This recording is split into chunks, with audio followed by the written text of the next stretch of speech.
Hey, did you know that more than 90% of our viewers listen every night but haven't subscribed yet? If you enjoy these gangster sleep stories, don't forget to subscribe and hit the notification bell. It's completely free and helps us keep these underworld tales alive. Now, get comfortable, unwind, and drift into tonight's story. Welcome to the Silent Empires. Tonight, our story follows Frank Sheeran, the quiet man whose life was woven deep into the heart of America's hidden history. Before we begin, like this video, we're aiming for 100 likes in this video. It truly helps us keep these powerful stories alive. Share your city and the time you're listening in the comments. Your support motivates us to bring you even more fascinating stories from the underworld. Now, close your eyes and imagine the cold streets of Philadelphia. The quiet life of a man who carried secrets too heavy to tell. Settle in and let the story of Frank Sheeran guide you into the night. He was born in 1920 outside Philadelphia, Irish through and through, raised in a world where paychecks were thin and work never asked for thanks. The neighborhood taught him order, church bells, factory whistles, family rules. He watched the older men carry tired hands home at dusk, saw mothers stretch groceries across a week, learned early that life didn't hand out gentle lessons. School gave him structure, but the streets gave him presence. He grew tall, with a frame that filled a doorway, and he learned how to keep his mouth shut. The Great Depression wasn't just a headline. It was the look in a father's eyes when there wasn't much to put on the table. War came, and it swept boys like him into uniforms and onto ships crossing gray oceans. He served in the infantry in Europe, a long haul of cold meals, muddy boots, and sleepless nights. Years later, he would describe those months as a hardening fire, a place where orders left no space for second thoughts. He fought in brutal campaigns across the continent. He later told an author that he was in sustained combat far longer than most, that he witnessed things people put out of mind to survive. Historians have debated some of those wartime claims, warning that precise details can blur over time, yet no one doubts that the fighting was savage, and that he came home with a soldier's wary gaze and a habit of doing what he said he would do. Back in Pennsylvania, the country was booming, but it wasn't simple to find steady footing. He drove trucks, hauled cargo, and learned the intricate dance of freight, dispatchers, routes, and deadlines. Long hours on the highway gave him time to think, and union life offered both protection and politics. The International Brotherhood of Teamsters had grown into a force that could keep food moving and families fed. He fit in quickly, the kind of man who shook your hand and made sure a promise stayed good. He married young, started a family, and tried to hold it all together. The pay, the rent, the obligations that didn't show up on a ledger. One night in the 1,950 seconds, during a roadside breakdown, he crossed paths with a quiet man from northeastern Pennsylvania, known for wearing power lightly. Russell Bufalino, a figure law enforcement long viewed as a mafia boss, carried himself like a tailor who notices every stitch and never raises his voice. Russell offered help without asking for fanfare, and that small rescue turned into a steady association. Dinners led to errands to introductions. If you moved freight through certain corridors back then, you learned that trucking, unions, and organized crime often intersected in practical ways. Payments kept labor peace, favors smoothed disputes, and a phone call could make a problem vanish or arrive.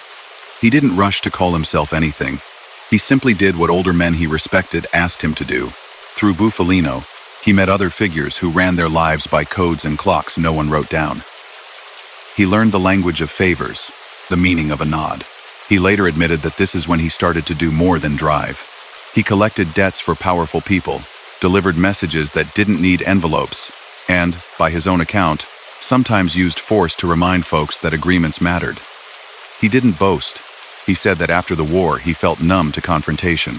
If someone had to be scared into paying what they owed, he could be the man who showed up. He described it as business, never as thrill-seeking.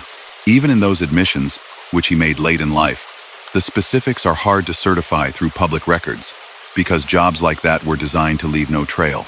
As his reputation for reliability grew, union doors opened. He rose to leadership in a Delaware local, shaping contracts and keeping freight moving. He gained influence by being steady, not loud. He understood that drivers wanted predictable schedules, safer routes, and fair pay. He worked the phones, sat at tables with employers, and kept disputes from boiling over. He didn't do it alone, and he didn't pretend he did. He became in time president of Teamsters Local 326 Inches Wilmington.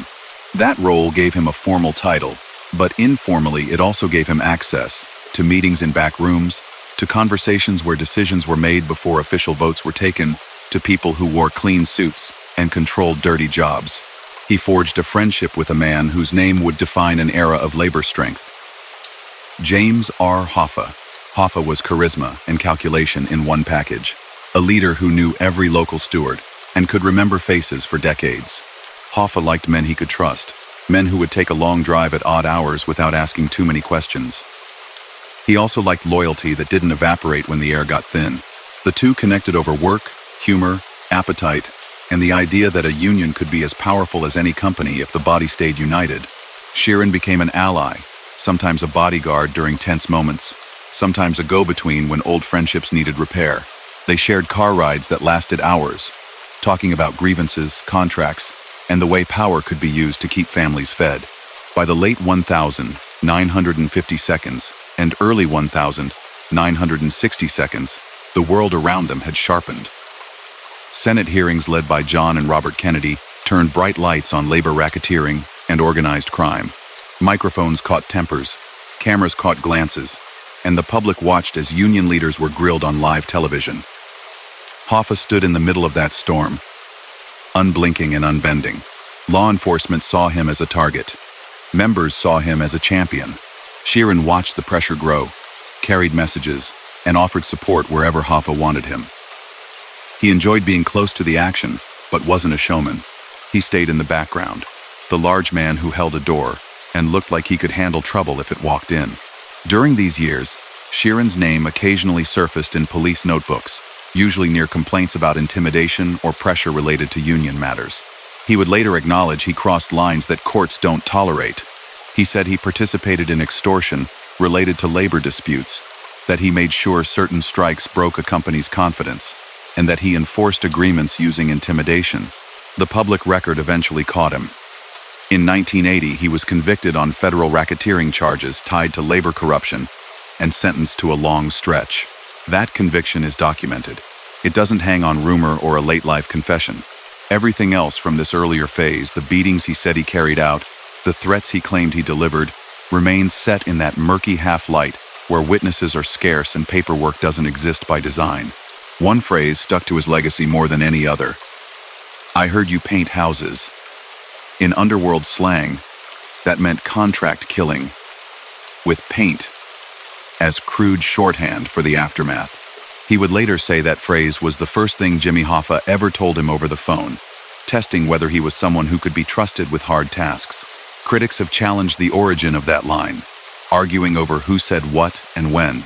What is clear is that Sheeran, late in life, told an author that he accepted violent jobs for powerful men, including murders.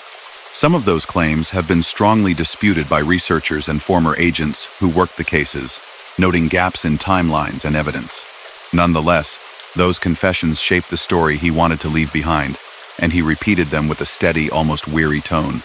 While Hoffa battled prosecutors and government watchdogs, Sheeran ran his local and kept ties with Bufalino. He learned how to navigate two worlds, the formal world of bylaws and ballots, and the informal world where dinner with the right people mattered more than votes. Freight didn't move without cooperation up and down the line. The era's unwritten truth was that certain routes and yards functioned smoothly because payoffs kept friction away. He watched men in suits agree to things they'd deny on the record and men in work boots deliver results no one would openly acknowledge. He understood that above all else, money didn't like delays. At home, the strain of that dual life showed. Constant travel, late-night calls, and the cloud of rumors that followed a man in his position pulled at his family. He loved his children, but he wasn't always present. Marital troubles came and went. He tried to keep his world separate, but that's hard to do when the same name shows up in newspapers and on billboards and picket lines. He didn't talk much about the cost of this to those closest to him. He was a product of his time and place. Say little. Show up when you can. Provide, and keep moving. As the 1960 seconds turned, Hoffa's legal battles intensified. Convictions for jury tampering and fraud, sent the Union leader to prison in 1967. While Hoffa served time, new figures, most notably Frank Fitzsimmons, steered the Teamsters. Relationships shifted. Businesses adjusted to new channels. Sheeran stayed aligned with the old guardmen who felt Hoffa would return and reclaim what he built. He kept faith with Bufalino as well, a man who carried unrivaled influence by ironically seeming like he had none. If Russell nodded once, you knew what to do. If he didn't nod at all, you sat still. Throughout this period, Sheeran's proximity to people with reputations much larger than his own made him useful and vulnerable at once. Cops watched. Rivals listened. He knew to look for tails, to vary routes, to let someone else pay the diner check. He played it casual, never wearing his importance on his sleeve. He also understood that his size and calm demeanor could solve problems without a single raised word. Walk in, ask a question, let silence do the work. He would later claim that before the decade ended, he had been used in highly sensitive assignments, deliveries of weapons for anti-Castro efforts, support work linked to political currents of the Cold War. These statements, like many of his most dramatic stories, remain unproven, tantalizing to some and unconvincing to others.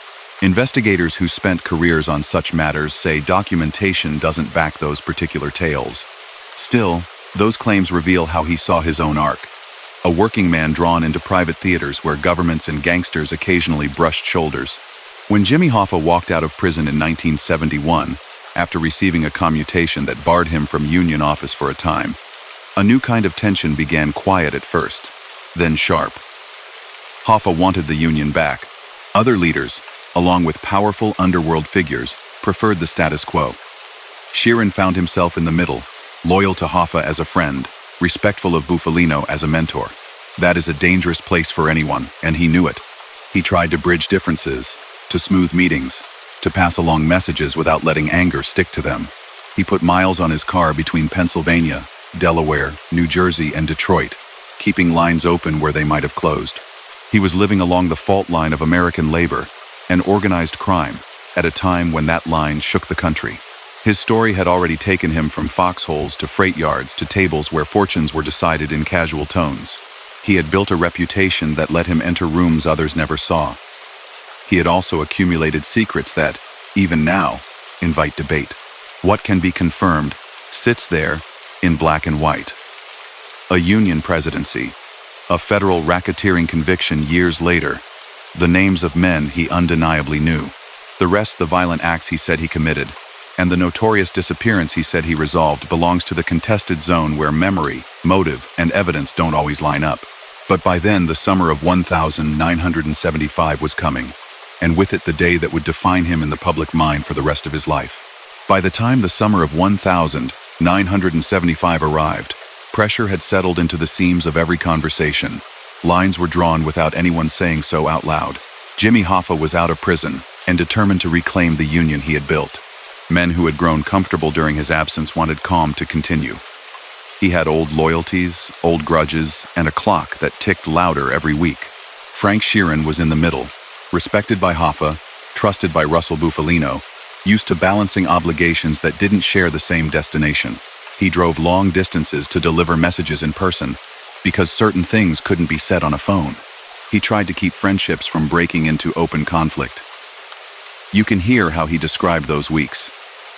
Careful words, stiff air, a sense that something irreversible was getting close.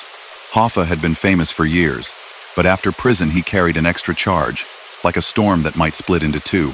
He met supporters in diners and union halls, shook hands with rank-and-file drivers, and told them he would return things to the way they were. That determination made some smile, and others set their jaws. New power centers had formed while he was away. Frank understood the personalities at play. Anthony, Tony Provenzano, an old ally turned adversary. Anthony Giacalone, a Detroit figure who preferred arrangements to arguments. Russell, who liked order and discretion above all. And Hoffa, who would not bend. The mix was volatile. Frank said he kept looking for a path that would save face for everyone. It's not easy to light a candle in a wind that won't let up. The 30th of July 1975 sits in American memory for a reason. Hoffa told his wife he was heading to lunch near Detroit at a place called the Matches Red Fox, a well-known restaurant in the suburbs. He said he was meeting Provenzano and Giacoloni to talk peace. He arrived, waited, made phone calls when no one showed, and then left the parking lot. That's the last time anyone saw him for certain. Investigators reconstructed those hours piece by piece. Witnesses placed him near the entrance. Payphone records supported his calls. A vehicle associated with a Hoffa acquaintance moved through the area. Decades later, testing would match strands of Hoffa's hair to a car used by a trusted associate, suggesting he had been inside that vehicle. The case opened that afternoon and never closed. Frank's name was in the background of those early reports because people who followed Hoffa knew Frank was close. He wasn't in the papers giving statements. He stayed quiet, spoke to the few who needed to hear from him, and waited as agents fanned out across Detroit, New Jersey, Pennsylvania, and Florida. If you read the files, you find a storm of tips. Farm fields searched, lakes dragged, buildings inspected, airports watched. You also find a pattern familiar to anyone who has studied the era. There were no quick answers. Stories stacked up. Evidence was thin. Suspicion was thick. Years later, long after prison and long after Russell had faced his own federal charges, Frank told an author that he had been given a job he didn't want but accepted because of where he stood in the network of friends, favors, and pressure. He said Russell told him the problem had to be resolved before Hoffa's campaign to retake the Union destabilized things further. According to Frank's account, his own closeness to Hoffa made him the only person Hoffa would agree to ride with that day. He said he flew in, got picked up, and was directed to a modest house in northwest Detroit. He said that once Hoffa stepped through that doorway and realized the meeting he expected wasn't happening, Frank carried out an order quickly and without struggle. He claimed others arrived to handle what came next, and that the location and aftermath were arranged to leave nothing behind. He presented that version without bravado, calling it the hardest thing he ever did. That confession, first told to Charles Brandt and published after Frank died, reshaped how many people talked about the case. It also drew a wall of skepticism. Retired agents and journalists who spent years on the file point out gaps and contradictions. Forensics at a house later named in media coverage turned up traces from more than one person. But DNA testing did not tie that evidence to Hoffa. Other leads, from a horse farm to a landfill to a steel drum tail, have drawn attention in searches, none delivering a definitive answer. The FBI has never publicly embraced Frank's version as fact, and researchers have flagged timeline issues and conflicts with earlier statements made by other witnesses. It's important to keep those disputes in view. This part of Frank's story sits where memory, motive, and secrecy collide.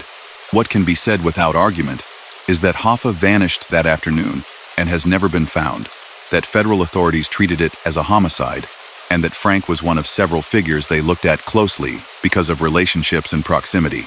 The investigative lens widened to include Provenzano, his aide Salvatore Bergoglio, Detroit intermediaries, and union-connected drivers. Tapes rolled. Grand juries convened.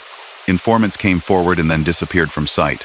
In 1978, Bergoglio was shot on a Little Italy street in New York, a killing widely linked to underworld tensions of the time. His death removed a potential witness. It did not bring clarity. Frank kept working his union duties for a while after 1975, but the ground under him shifted. The government was focused not only on the Hoffa case but also on labor racketeering, more broadly bid rigging, kickbacks, shakedowns around freight terminals. Investigators followed money, watched meetings, and flipped smaller players. Frank's name surfaced in affidavits describing pressure put on companies to pay for labor peace or face costly disruptions. He had been a visible local leader in Wilmington, Delaware, a man employers negotiated with and drivers knew on sight. By decade's end, he was indicted on federal racketeering and extortion counts tied to union corruption. Courtrooms have a way of stripping away mystique.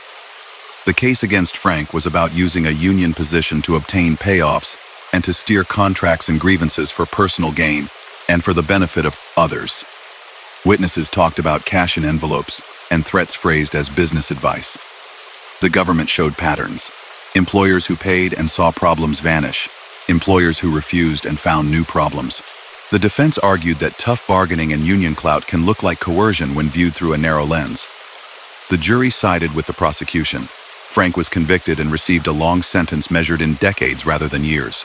He lost his union office and his public footing. He became a federal inmate with a number on his jacket. Prison shrank his world to routines. He aged behind bars, dealing with health issues that pile up on men who denied themselves rest for a lifetime. He saw familiar names in the news. Russell Bufalino, convicted on federal charges of his own and sent away. Teamster politics reshaping again. New crime families, rising and fading. The Hoffa file still churning up tips but not closure. Frank read, exercised as best he could, and kept to himself. Guards and other inmates knew him as a large man who spoke slowly and rarely raised his tone. He served more than a decade before being released on parole for medical reasons. He walked out looking older than the years on the calendar. Freedom brought quiet days. He spent time with family when he could, tried to make amends for absences he couldn't undo, and lived more modestly than the legends would suggest. Then he started talking. The person who drew him out was Charles Brandt, a former prosecutor who had become a mediator and had a patient ear. Brandt visited repeatedly, recorded hours of interviews, and pressed for details. Frank described wartime experiences that had desensitized him, early errands for Russell, union work that took him from boardrooms to back rooms, and violent acts he said he carried out at the behest of people he respected or feared. He named names. He recounted dates. He gave specifics where he could, and brushed past others with a phrase that implied he'd said enough. Two of his most dramatic claims went beyond Hoffa. He said he had been the gunman who took down Joseph Crazy Joe Gallo at a Little Italy restaurant in 1972, describing a late-night approach and a quick exit into the night. That assertion startled people who thought they knew the case. Law enforcement veterans and historians pushed back, noting long-held theories that pointed toward Colombo family rivals and witnesses who described a shooter who didn't match Frank's size. The file on Gallo's killing remains unresolved, and most researchers do not place Frank at the center of it. He also said he had run weapons to anti-Castro operatives in the early 1960 seconds, an account that folds into the era's swirl of covert activity but sits light on documentation. With each of these stories, you can hear the same refrain. He told it as memory. Others questioned parts they could not verify. When the book came out in 2004, after Frank had died, it reached a wide audience. Readers were drawn by the plain, weary way he spoke about duty, choice, and consequence. Some accepted his narrative as the closest thing to a confession the Hoffa case would ever get. Others treated it as a late-life performance shaped by a desire to make sense of a career spent in the gray zone between work and crime, friendship and obligation. Years later, when a Hollywood film dramatized Brandt's book, debate flared again. Agents, reporters, and family members of those involved wrote essays and gave interviews, arguing over maps, phone records, and the credibility of a man who kept secrets professionally. Moving through that debate requires holding several truths at once. The public record proves that Frank was a union official who crossed legal lines and went to prison for corruption. It proves he was close to Bufalino and friendly with Hoffa. It proves he lived in a world where violence was a tool some men used to solve business problems. It does not, however, close the Hoffa case with evidence that would stand in court. Frank's words may be exactly what he said they were, or they may be a blend of memory, myth, and motive. Either way, they tell you how he understood his life. As a chain of favors carried out for men he considered mentors, with a personal cost that reached into his home and followed him to the end. The human part sits in the spaces between headlines. He was a father whose children grew up feeling his distance, a husband whose marriage could not bear the hours and the rumors, a friend who kept confidences that cast long shadows. In old age, he visited church more than he once did, spoke softly about right and wrong, and asked for understanding he knew he might not earn. He talked about meals with Hoffa, laughter in cars while crossing long, flat miles, and the shock of realizing that affection and duty might pull in opposite directions. He didn't complain about the consequences. He seemed to accept that a life built on loyalty can turn inward and ask for more than you expected to give. The investigators never stopped chasing the mystery that defined his legacy in the public mind. Even in the 21st century, new tips would send crews to dig in fields or scan ground with radar. Each time the same rhythm played out: hope, search, and another empty result. That ongoing uncertainty keeps Hoffa's story alive and keeps Frank's words under a microscope. Scholars, podcasters, and documentary producers still parse his phrasing, weigh it against logs and maps, and argue over what he held back. For some, his admissions offer an elegant explanation. For others, they are the last twist in a story built on silence. He lived long enough to see his breath in winter air after prison, to sit on a simple chair and watch late daylight move across the floor, to try to describe choices no one should have to make.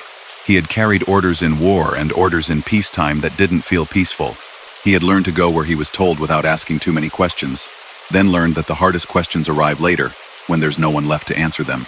Whether or not every claim he made can be proven, the arc of his life crosses the central tensions of post-war America: labor's rise and corruption, organized crime's grasp for influence, the power and peril of loyalty. Those themes were not abstractions to him. They were the days he woke up to for decades: the calls after midnight, the knock on a diner table, the long drive into a city where he knew every exit ramp and none of the outcomes. Pull the lens back for a moment and look at the ground he walked long before headlines hardened. Freight moved because someone kept schedules precise, because someone else negotiated peace at loading docks, because a third person made sure nobody broke the handshake. Frank learned that ecosystem piece by piece. He watched how union stewards gathered complaints, how employers tested limits, how small disputes became costly if left alone. He liked the work because results were visible. A driver's route improved, a paycheck secured, a grievance settled. It was ordinary and complicated at once. The other layer, the one people whisper about, grew from that same soil. If a company cut corners, if a foreman played games with overtime, pressure followed. Sometimes the pressure wore a tie and carried a briefcase. Sometimes it showed up without a business card. Russell Bufalino's presence in Frank's story remained steady and quiet. Russell didn't command attention. He thinned it. He taught by example. Speak softly. Delegate. Never chase applause. He had that rare calm that turns busy rooms still. Frank absorbed the rules. Don't put sensitive matters on the phone. Don't drink your way into loose talk. Don't let stories travel farther than they need to. If a favor was owed, keep score in your head and nowhere else. Those habits suited Frank's temperament. He was large and looked intimidating, yet he preferred understatement. He was good at letting silence do half the work. Early errands for Russell sounded simple on paper. A shipper claimed he was being shaken down at a yard. Frank stopped by and asked questions. A businessman fell behind on an obligation that had kept a route stable. Frank drove over and reminded him why agreements mattered. In later years, Frank admitted he sometimes crossed the line into intimidation and assault to make sure arrangements held. He didn't dramatize it. He framed it as enforcement in a world that didn't call the police for every dispute. There aren't detailed public records for those moments, because by design there weren't witnesses keen to testify. What does exist are law enforcement notes placing him near people and places tied to labor pressure, and, much later, his own statements acknowledging that he used force when he thought it was required. Union life gave him a title and a stage. In Wilmington, he moved from business agent to the top seat at Teamsters Local 326. That put him at tables with carriers, shippers, and drivers who wanted stability. He could be affable in a meeting and stern in a hallway. People remembered that he returned calls, turned up in person, and kept simmering conflicts from boiling over. That visibility also put him on the government's radar, particularly in years when prosecutors were mapping how organized crime intersected with labor. The Teamsters were vast, with locals across the country and a pension fund powerful enough to build cities. Power draws scrutiny, and scrutiny exposes abuses. Frank stood where those realities met. His friendship with Jimmy Hoffa deepened in those years. Hoffa looked for men who could steady a room and finish a job without turning it into a show. Frank fit that profile. He carried bags, guarded doors, chauffeured, and relayed messages. He sat in diners while Hoffa made his case to drivers who adored him and to officials who understood both the threat and the promise of his leadership. He watched Hoffa argue with senators under hot lights, watched him shake hands on loading docks cooled by night air, watched how charisma tightens into resolve when surrounded by opponents. These were not abstract lessons. They taught Frank how loyalty could be both shield and chain. The phrase that clung to Frank's legend, "I heard you paint houses," belongs to this period in memory, if not in verifiable record. He later said it was the first line he heard from Hoffa, code for a man willing to do violent work. Whether that call happened exactly as he recounted is disputed. What matters is that Frank, in old age, said he accepted assignments that involved killing at the direction of men he considered mentors. He described those acts without flourish and without detail that would violate the boundaries we keep here. He named a few targets by nickname, spoke of long drives, quiet rooms, and decisions made quickly. The factual spine the public can touch is thinner. Charges he would later face for extortion and racketeering, not homicide. Rumors investigators chased that never matured into indictments. His account set down decades later in interviews.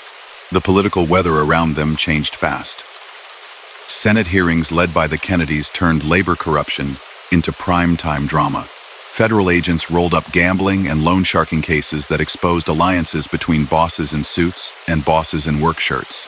Hoffa's trials for jury tampering and fraud ended with prison time. Frank kept running as local, still friendly with Hoffa, still loyal to Russell.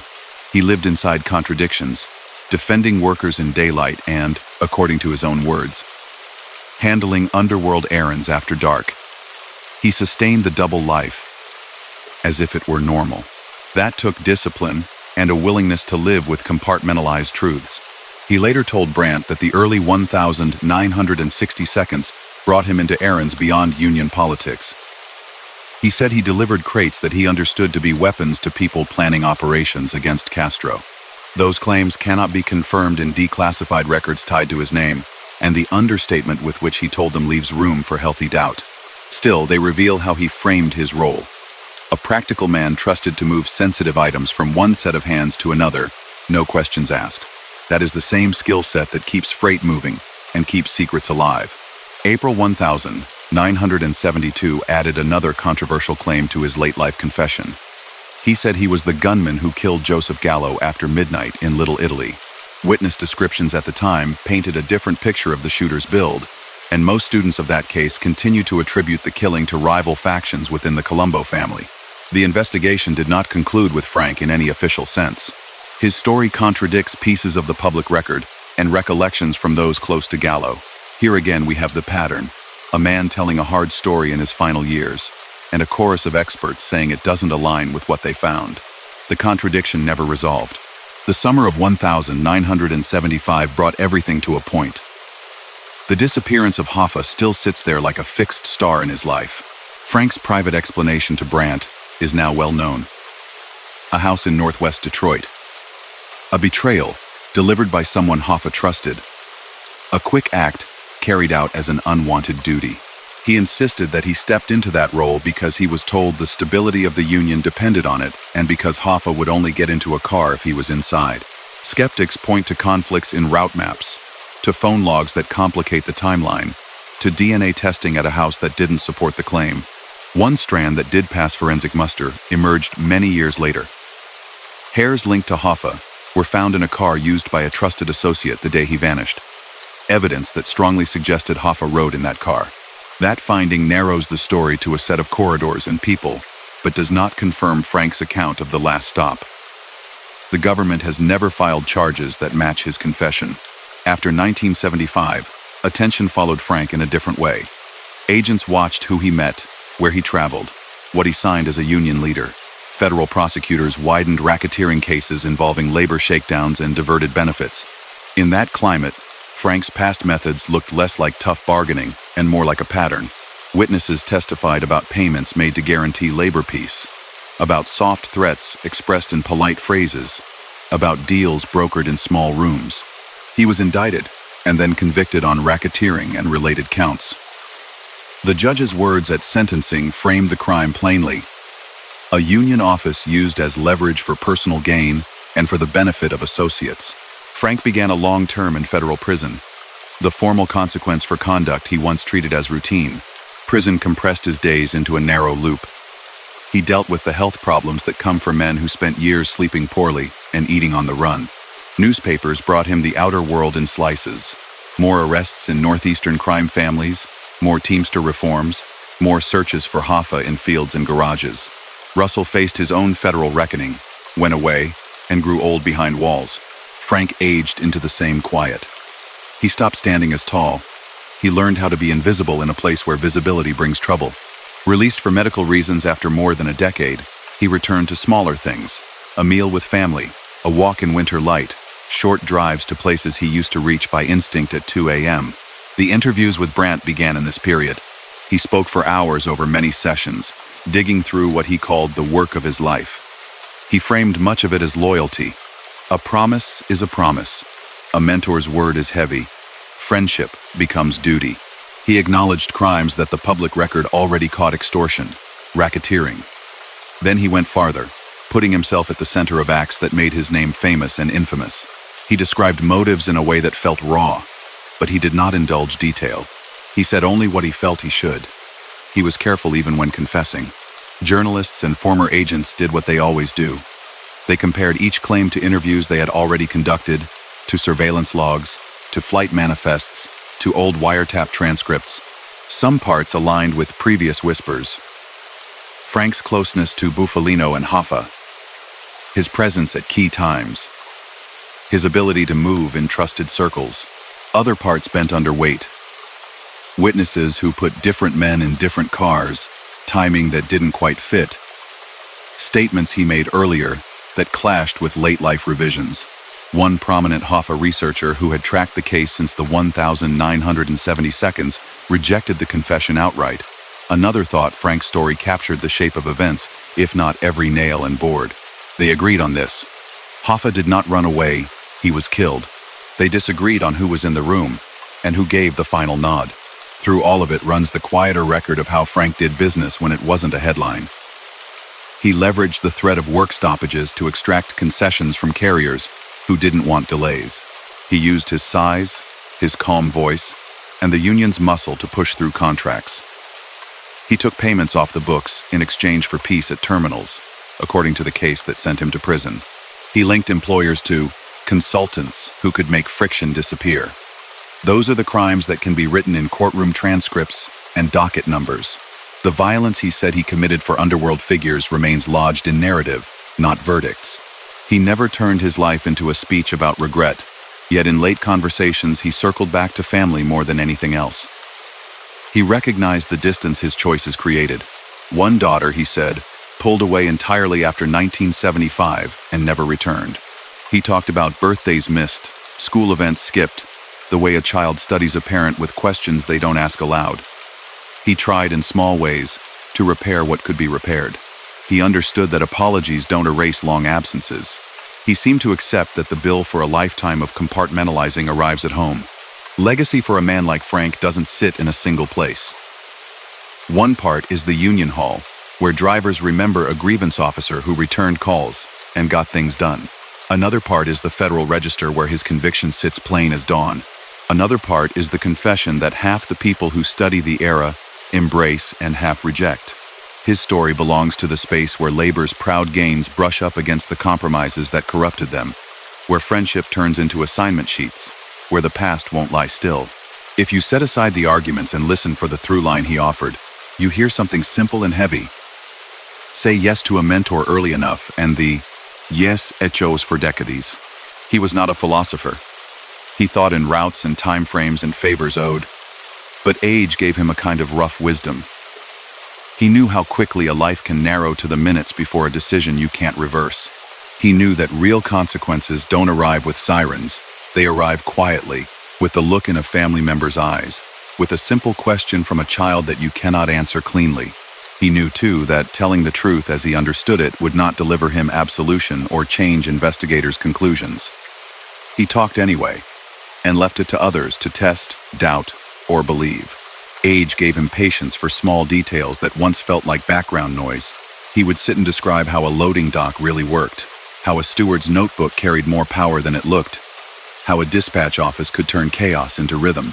He remembered how drivers talked about routes like sailors talk about currents, how a contract line about rest breaks meant as much as a raise when your back hurt. That daily life grounded him even as other currents pulled. The same skills that settle a grievance presence, calm, persistence, were the ones he used, by his own admission, when he enforced deals in rougher ways. The difference was paper. One world left forms in file cabinets. The other left nothing that could be stamped and copied. He learned early that influence didn't always announce itself. A lawyer with perfect manners could get a deal closed with a nod, while a man at the end of the bar might control which trucks loaded first. Frank watched the pension fund reshape skylines far from the Northeast. Loans reached into hotel projects in desert towns where casino lights never dimmed. He heard names like Alan Dorfman, a figure who understood numbers and risk, and saw how money from workers' paychecks became buildings with neon signs. Those loans would later become case studies in power used well and power used recklessly. Frank wasn't one of the men who signed the biggest checks. He was a regional figure visible, feared by some, admired by others whose presence made meetings move. He also understood that investigators never slept for long. The same decade that grew his influence sharpened the tools aimed at men like him. New federal laws let prosecutors treat a pattern of acts as a single story, not a string of unrelated episodes. Under those rules, a threat in a hallway, a payment in an envelope, and a delivered favor could be threaded into a racketeering case. Frank's work as a local president made him easy to find. His habits were steady, his car familiar, his lunches predictable. Agents tailed him, took photos, and filed reports. He knew they were there. He pretended he didn't. He kept two friendships at the center of his compass. Russell Bufalino stayed the steady elder, always measured, rarely seen losing his temper. Russell's way of moving through a room, quiet, courteous, exact, became Frank's model for how to carry weight without flashes of heat. Jimmy Hoffa remained a force of nature, a leader who could warm a crowd and scare a rival in the same hour. Frank tried to serve both without failing either. He ferried messages between camps that didn't trust each other, translated tone into terms that might pass, and, when necessary, revealed nothing. That balancing act worked until it didn't. The day Hoffa disappeared was a pivot not only for the country but for Frank's private life. He later said that a chain of calls and favors placed him in a car he wished he had never entered. He described a short ride with a man who trusted him, a house in a quiet Detroit neighborhood, and a decision he framed as duty, in a world where duty sometimes meant breaking the heart of a friend. His account was blunt but not lurid. He said the act took seconds and that others took care of what followed. He refused to embellish, even when prompted. He kept the telling sparse, almost as if he feared decoration more than doubt. Skeptics met that story with a long list of objections. They pointed to witness statements that suggested different cars, different streets, different people waiting at curbs. They noted that forensic work in a house named years later did not tie the traces found to Hoffa, even though news cameras had waited outside while technicians cut sections of floor. They pointed out that some of Frank's earlier remarks to law enforcement conflicted with pieces of his later confession. They conceded one finding that tightened the circle. A hair sample linked to Hoffa appeared in a vehicle connected to a trusted associate who moved through that day's orbit. That detail places the missing man inside a car. It does not tell you what happened once the doors closed. As the 1,970 seconds ebbed, federal pressure on labor corruption widened. Frank's name appeared in affidavits, where business owners described paying to keep peace at terminals or to secure favorable outcomes in grievances. The line between muscular bargaining and illegal coercion can be thin in execution, but looks clear in court. Prosecutors traced patterns. They introduced witnesses who explained how payments were collected and how problems vanished after money changed hands. They built a case that said a union office had been used as leverage, that benefits intended for members had been diverted into pockets and arrangements. The jury agreed. Frank was convicted on racketeering and extortion counts and sent away to serve a sentence long enough to erase his public role. Prison changed his scale. The big rooms where he once mediated disputes shrank to a cell in a yard. He lived by clocks, not of his own choosing. He aged in concrete, reading, walking in circles, watching men come and go. News reached him in clipped articles about reforms inside the Teamsters, about federal oversight designed to scrub out the influence of organized crime, about familiar names caught in nets he had avoided for years. He learned that Russell had been convicted on federal charges too. The old mentor did his time with the same reserve he showed on the outside. Both men grew old inside. Released for health reasons after more than a decade, Frank returned to quiet rituals. He ate simple meals with family. He drove short distances to places where nobody asked him for favors. He prayed more than he used to. Then he began to talk to Charles Brandt, a former prosecutor who knew how to sit still while another man searched for words. Frank spoke for hours over many sessions. He carried a storyteller's cadence and a foreman's practicality. He didn't force emotion into the room. He let it arrive by itself and leave if it wanted to. He laid out a life of work that straddled two cultures: the formal world of bylaws and ballots, and the off-the-record world where a handshake could carry more weight than a contract. He admitted to crimes the record already showed: extortion tied to union power, a racketeering conviction that cost him his office and his freedom, years in federal custody. He also told Brandt about tasks that never reached a docket, killings carried out at the request of men he followed. He described them in sparse terms, never with theatrical detail, and never as thrills. He framed each as an extension of wartime conditioning and a code that valued loyalty above all. He spoke about a man nicknamed Whispers in one episode, about confrontations that ended quickly, about drives taken without conversation. Researchers who reviewed those claims noted that some names match Whispers long heard and others conflict with timelines. Some accept parts of his account as plausible. Others reject whole sections outright. The claim that he shot Joseph Gallo remained one of the most contested pieces. He said he walked into a Little Italy restaurant late at night and left as fast as he entered. Witnesses at the time, however, described a different body type and different movements. Investigators who spent years on the Colombo family wars argue that rival faction members had clear motives and opportunity. No court settled the question. The case lives where rumor and partial memory share a thin bench. Frank's version sits there too, stubborn and spare. Through the arguments, the daily substance of his Union years tends to get overlooked. He knew the Port of Wilmington's rhythms, the choke points on I-95, the difference between a driver who is angry and a driver who is exhausted. He could read a room of shop stewards and tell who would carry a contract back to the rank and file with conviction. He learned how to balance short-term wins against long-term stability. He could be warm in a hallway and firm at a table. Those skills made him effective and, later, made him dangerous when he used the same tools to pressure companies for payments outside the rules. That dual legacy belongs to the era as much as to him. Family life ran on a different clock. One daughter pulled back so far that she stayed out of reach for the rest of his days. Others kept their distance in ways that were polite but wary.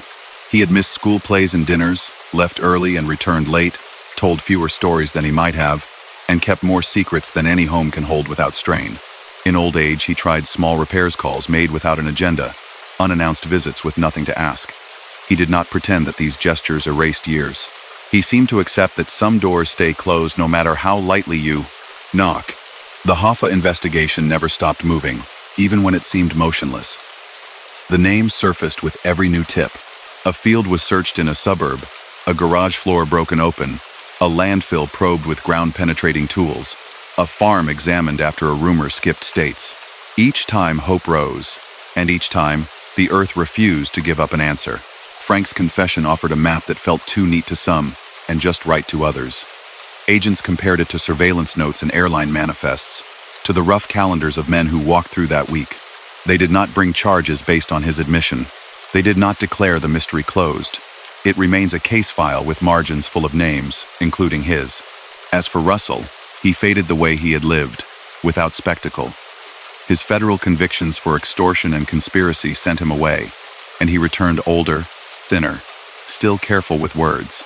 He died in the 1,990 seconds, a quiet end for a man whose influence had reached across counties and industries without ever feeling loud. Frank spoke of him with steady respect, never with sentimentality, as if talking about a craftsman whose work you admire because it lasts without anyone knowing who built it. Frank's last years were unglamorous.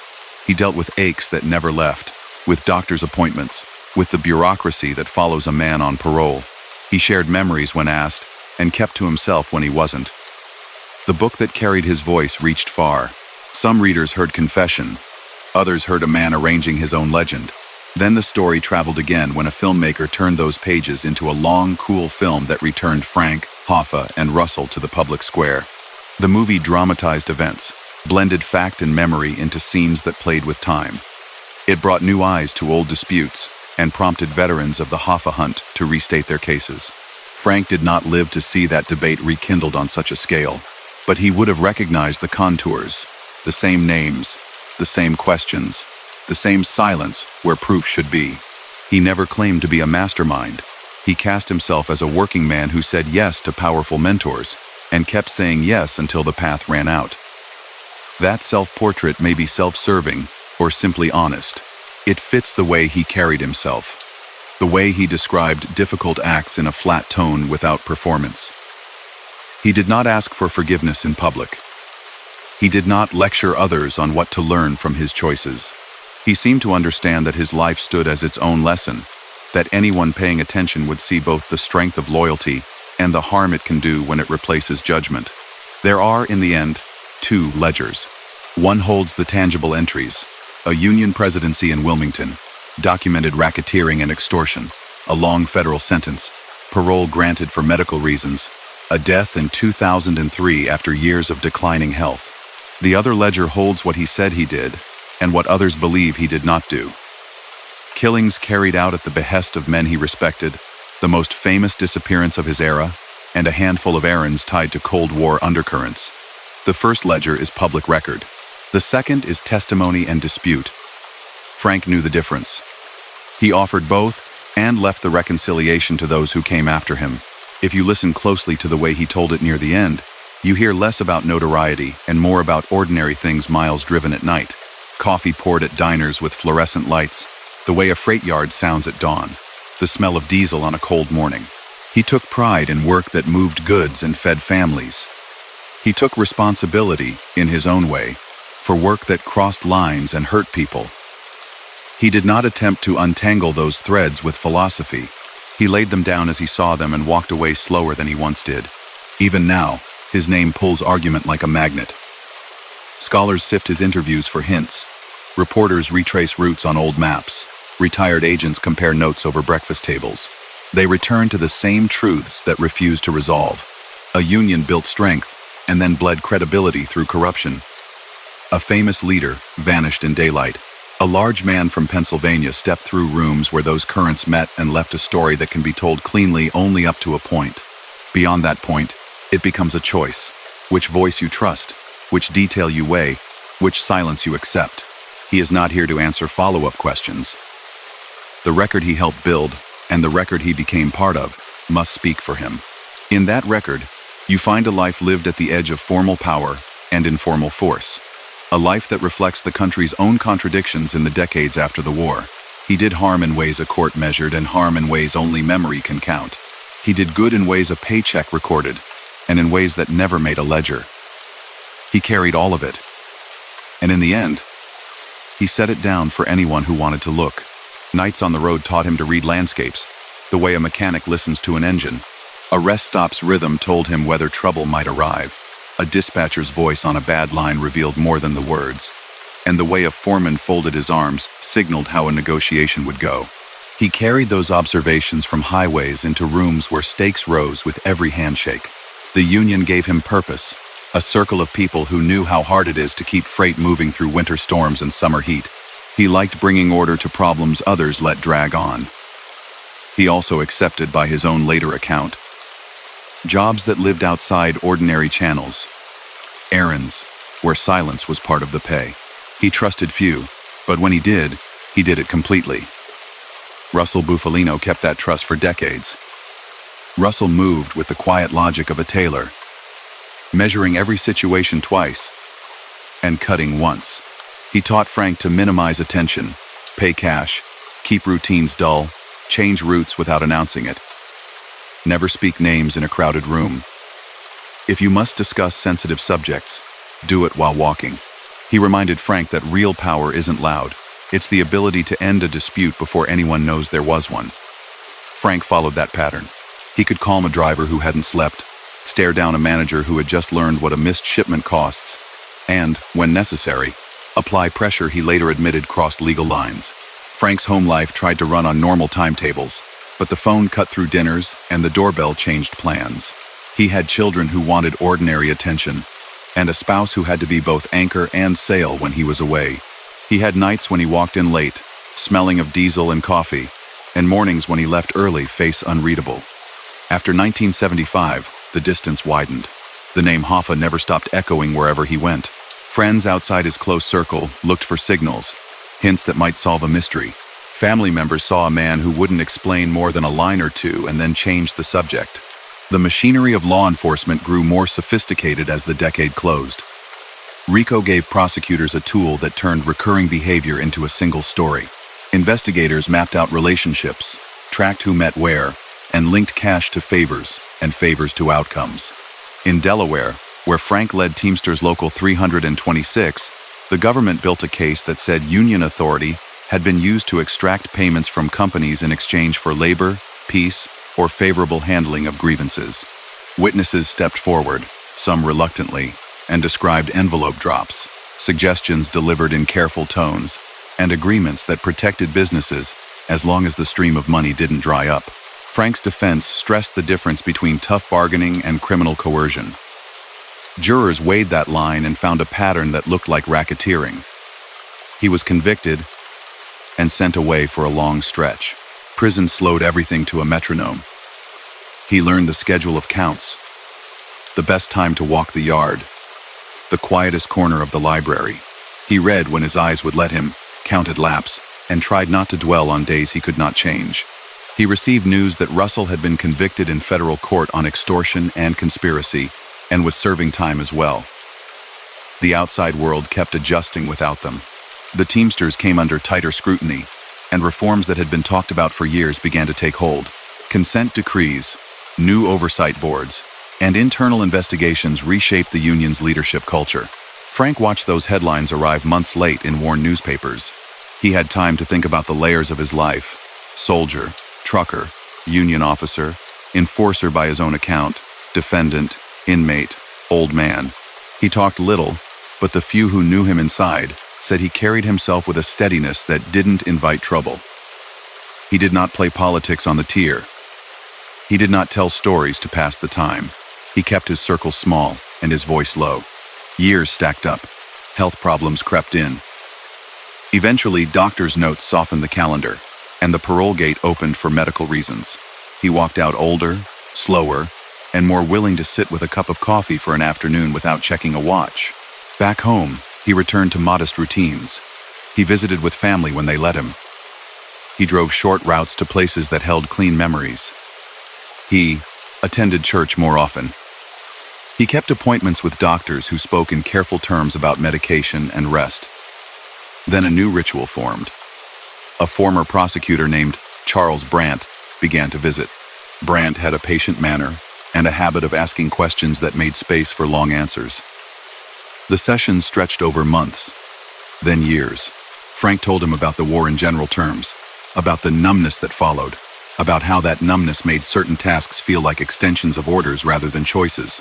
He told him about union life, the contract clauses that matter most, the way a steward's reputation can settle a yard, the differences between bargaining hard and threatening quietly. He acknowledged the crimes a court had already measured: racketeering, extortion, the misuse of a union office. He did not argue with the record. He also claimed responsibility for acts that had never been charged, including killings carried out for influential men. He did not stray into spectacle. He framed each event as business handled quickly and without chaos. He named people he believed would never speak. He described a man called Whispers, a dispute resolved before it could ripple out, and other errands that took him across state lines. He said those tasks fit within a code that valued loyalty and discipline above all. Brandt pressed him for specifics. Frank gave enough to draw a picture, and left blanks where he felt detail would only feed curiosity. 2 stories he offered drew the most attention. One was the claim that he had been the shooter in the late-night restaurant attack that killed Joseph Gallo in 1972.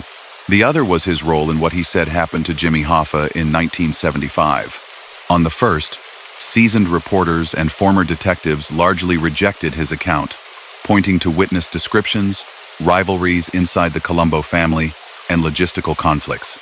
On the second, the FBI never endorsed his version, and several experienced Hoffa watchers have called it unlikely. Yet in both cases, Frank's telling stuck because of tone. He did not sound like a man seeking fame. He sounded like someone laying down burdens, the way you set heavy tools back on a shelf at the end of a shift. Meanwhile, a piece of forensic news from years after the disappearance gave the public something concrete to hold. Hair recovered from a car, linked to a Hoffa associate, tested consistent with Hoffa's mitochondrial profile. The findings suggested strongly that Hoffa sat in that vehicle on the day he vanished. That data point tightened the circle but didn't identify who went with him after he left the restaurant parking lot, who decided what would happen next, or where the trail ended. Frank's account supplied those missing steps from his perspective.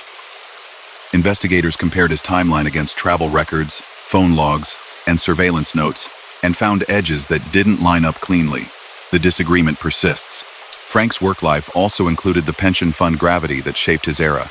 He watched from a distance as loans from the International Brotherhood of Teamsters retirement pool traveled into major real estate ventures, some legitimate, some suspect. He understood how capital drawn from weekly paychecks could turn into hotels and construction projects hundreds of miles away. He knew that when a fiduciary system mixes with backroom influence, the potential for abuse grows. Although he wasn't a national officer directing those loans, he moved in circles where people discussed who could get funding, who would be kept waiting, and what unspoken conditions came attached. Those conversations reinforced his view that money, like freight, takes the path of least resistance when someone powerful points it that way. On union floors, he had been effective because he listened more than he spoke. He taught young stewards to document everything, to keep copies of grievances, to know contract language better than management did. He emphasized return calls, punctuality, and the value of being seen in yards at odd hours. Those habits won him loyalty from working members even as rumors swirled that he maintained ties to men who solved problems faster than bylaws allow. That dual identity competent officer by day, feared enforcer after hours defined how many remember him. It also explains why prosecutors eventually chose to bring a pattern case rather than chase single incidents. They believed the whole was more revealing than any lone moment. For his family, the public debate over his late life statements always felt secondary to simpler questions. Could he be present? Would he tell them what they needed to hear? Some relationships never mended. One daughter kept her distance entirely after Hoffa disappeared and did not return. Others were cautious, kind in small exchanges, but careful not to invite old storms back into their lives. Frank understood. He made no speeches about redemption.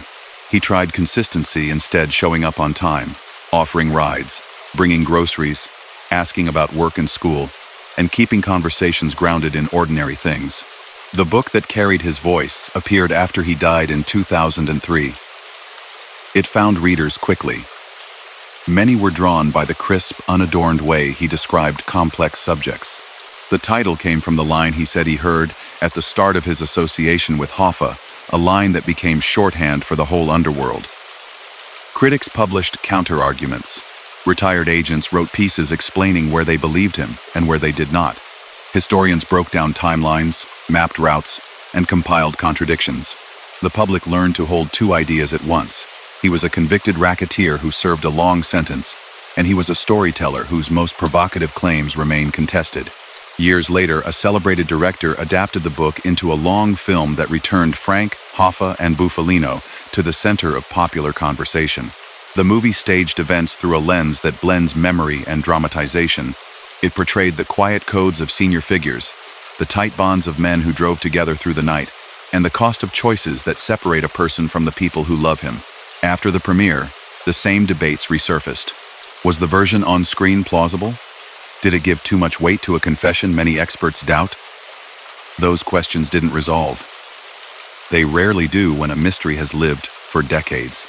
What did resolve in Frank's life were the small pieces he could control in old age. He kept medical appointments. He paid attention to diet. He showed up for holidays if invited, and stayed away if that made it easier for others. He made peace with quiet accumulations, sunlight on a kitchen table, the sound of a ball game on a radio, the comfort of predictable days. He prayed for people he could no longer reach. He didn't pretend that these acts rewrote chapters already published in court records and newspapers. He treated them as the best use of time he had left. Looking back across his arc, you can see how the American century ran through one person's working life. A boy raised during scarcity goes to war, comes home, finds purpose in a union that grows powerful, learns to navigate a system that mixes noble aims with corrupt shortcuts, rises, falls, and tries to explain himself at the end. The confirmed facts stand where documentation puts them. Service in the Army, decades in trucking and labor, a presidency at Local 326, a federal conviction for racketeering and extortion, more than 10 years behind bars, release on medical parole, death in 2003. The disputed parts form a parallel track, assignments carried out for underworld figures, the claim that he took part in a notorious disappearance, the assertion that he was present at a high-profile restaurant killing, the suggestion that he ferried weapons for anti-Castro groups. He owned those statements in interviews. Others dispute them with vigor. Both currents run through his legacy. He did not see himself as a theorist. He thought in tasks and timetables. His advice, when he gave any, sounded practical. Keep your word. Remember who vouched for you. Don't posture. Let your reputation do the introductions. Yet even he acknowledged that loyalty can become a trap when it shields wrongdoing. He had lived inside that contradiction for years. He believed he had done what was expected of him in the roles he accepted.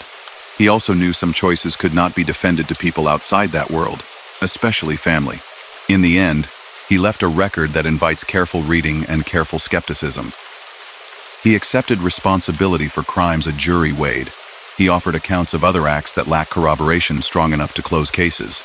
He spoke without sensational detail, which made believers trust him more, and doubters ask why he held back. The most famous mystery attached to his name remains open. The rooms where the final decisions were made emptied long ago, and those who might have filled in missing pieces are gone. What remains is the shape of a life that crossed the fault lines of labor, law, and organized crime in the middle of the 20th century, and the human cost that shows up quietly in family albums with missing years. He reached old age carrying that weight with a steadier grip than most might manage. He had been many things and tried to be a little better at the end than he was in the middle. Whether his last telling was a full confession or a blend of memory and myth, it reflects how he wanted to be understood. As a working man who took on dangerous tasks for people he respected, lived with consequences, and tried to pass on whatever clarity he had found before the light faded, there is a particular quiet that follows a long drive at night. He used to say the road talks to you if you let it. A low hum that steadies the mind and keeps stray thoughts from getting too loud. In old age, when he sat in a simple chair with daylight thinning across the floor, he found that same quiet inside memory. He could picture mile markers and faces at service windows, coffee poured in chipped mugs, the way a gate guard lifted a chin in recognition. He remembered routines that never made news. A steward jotting notes while a driver explained why a route change felt like punishment, a manager fidgeting because delays were burning money, a compromise struck in 20 minutes that saved 20 jobs. Those things mattered to him. They were the part of his life that didn't require whispers or side doors. He never pretended the other part wasn't there. He said in calm tones that he enforced agreements in ways a court would not bless. He did not dress it up. He did not search for grand justifications. He called it business in a world where some men ignore lines they find inconvenient. He didn't frame himself as a hero or a mastermind, only as a dependable hand who did what he promised. That simplicity made people trust him. It also made him dangerous when the assignment called for pressure, because he wouldn't flinch or overtalk. He treated Russell Bufalino's advice as a toolkit he never stopped using. Keep your voice low. Don't let your name travel farther than it needs to. Plan 3 exits before you open a door. Don't be seen enjoying attention. Never explain what can stay implied. Russell's manner rubbed off on him so thoroughly that people who met Frank for the first time often felt they'd known him longer. He made rooms feel steady even when the stakes were sharp. That steadiness had value in a union that could be both shield and sword. When Jimmy Hoffa returned to the center of the labor map and then suddenly vanished, the steadiness broke. Frank's life divided itself without labels. People who once talked to him freely began to measure their words. Family members looked for answers he wouldn't offer. He drove with new habits, checking mirrors more often, leaving earlier, arriving by different streets. Investigators visited. They asked the same questions in slightly different order, a rhythm designed to make a person slip. He didn't. He answered what he believed he could without adding color. The questions kept coming anyway, because the country doesn't let go of a mystery that large.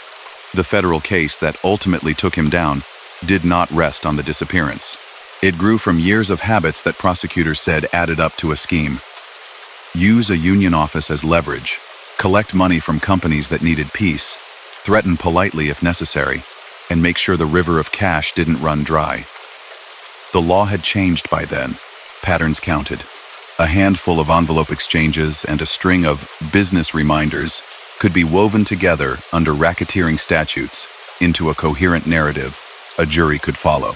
Witnesses stepped into court and told stories about agreements that lived outside contract language. A judge read instructions that made the border between bargaining hard and coercion look clearer than it sometimes feels in practice. Frank listened without outward reaction. The verdict arrived. He stood and heard numbers that would keep him inside long enough to gray. Prison-altered scale. He once coordinated hundreds of people and millions in freight. Now he counted laps and pages. He paid attention to small kindnesses, an extra apple, a few quiet minutes in the library chair that faced a sliver of sky. He read newspapers months out of date and found his world reflected in them anyway. Labor reform pushing through, federal monitors sitting in on elections, internal reviews, turning up behavior that had been an open secret on loading docks for years. The International Brotherhood of Teamsters signed an agreement that ushered in long-term oversight. The organization sought to separate itself from the influence of men like Russell and the patterns prosecutors had mapped. Frank wasn't in those rooms, but he knew what they meant. Power that once operated by nod and nudge now had auditors and cameras. His own health wore down. Years of irregular meals, hard hours, and stress had their say. Doctors wrote notes. Administrators looked at charts. A door opened on medical grounds. He walked back into air that smelled like home and rain. Freedom in old age is narrower than the freedom of a young man, but it still tastes clean. He settled into ordinary routines. He watched ball games with the sound low, took slow drives, visited church, kept appointments, and tried to be present for people who were willing to see him. Then he began the long telling that would outlive him. Charles Brandt sat across from him with a recorder and patience. Frank spoke in a way that felt like a man punching a clock, not a performer seeking applause. He started with the war because that is where he believed his numbness began, where orders and efficiency took root. He moved to union days, talking about contract lines that matter more than most know. Overtime triggers, mileage rates, break schedules, layover rules. He described the craft of keeping peace, respecting seniority, balancing preferences, reading when a group is ready to vote and when they need a night to cool down. Then he crossed into the other track. Errands carried out for men who regarded him as reliable. Pressure applied in ways designed to leave no record. Outcomes reached without paperwork. There were names he spoke and names he left alone. He mentioned a man called Whispers as if pointing to a type, not just a person, a small-time schemer whose chatter endangered men who needed quiet. He drew a clean line between what a court had proven and what he said he had done that no court had judged. He owned the former. He expected argument about the latter. He accepted that risk, perhaps because by then, his public life was over, and his remaining audience was memory, history, and whoever might find useful caution in a story told plain. The claim about Joseph Gallo landed hard in the world of people who keep files. They lined up witness accounts against Frank's outline and found conflicts. They weighed motive and opportunity and came down on other suspects. They said the geography of that night did not fit a man of Frank's size and shape moving as described. He heard those counterpoints, sometimes from the same interviewer writing his story. He did not retreat. He didn't raise his voice either. He kept his account spare, like a sketch someone else could choose to fill or leave as is. The account of Hoffa's last afternoon brought a different kind of noise. Here the case files were deeper, the timelines drawn tighter, the list of potential players longer. The public knew the restaurant, the calls from the parking lot, the associates hovering at the edges. Later, science added a detail. Hair consistent with Hoffa's was found in a car tied to someone close to him, suggesting the missing man took a ride that day. Frank's confession offered an answer to where that ride ended. A quiet house, a familiar voice, a single choice that broke a friendship and fulfilled an order. Former agents who had chased leads for decades were not persuaded. They pointed to travel records, prior statements, and forensic tests at a house that did not return the proof they wanted. In the end, the federal government did not name Frank as the solution to the case. His story became one entry in a long list of possibilities, notable because it came from a man near the center, doubted because it could not be nailed down. It would be easy to reduce his life to that argument, but that would flatten everything else that shaped him and the world he moved through. The Teamsters of his era were a paradox, a lifeline for millions of workers, and a magnet for corruption, where influence presented opportunity. The National Master Freight Agreement stitched together standards across states, giving drivers protections they had never enjoyed. Pensions promised stability in old age. At the same time, funds were steered into projects that mixed legitimate development with questionable alliances. Men who could sway a contract vote could also steer quiet payments. Frank stood where those currents met. He helped drivers secure better terms and, according to a jury, used the threat of disruption to extract money he was not entitled to. Both can be true in the same person. That tension defines his legacy as much as any unproven claim. Family is where the bill arrives. One daughter withdrew after 1975 and never returned to the table. Others managed cautious peace. He felt those absences more sharply as the years thinned. He did small things with care. He showed up early. He listened. He kept conversation on safe ground. He did not force confession on people who didn't want it.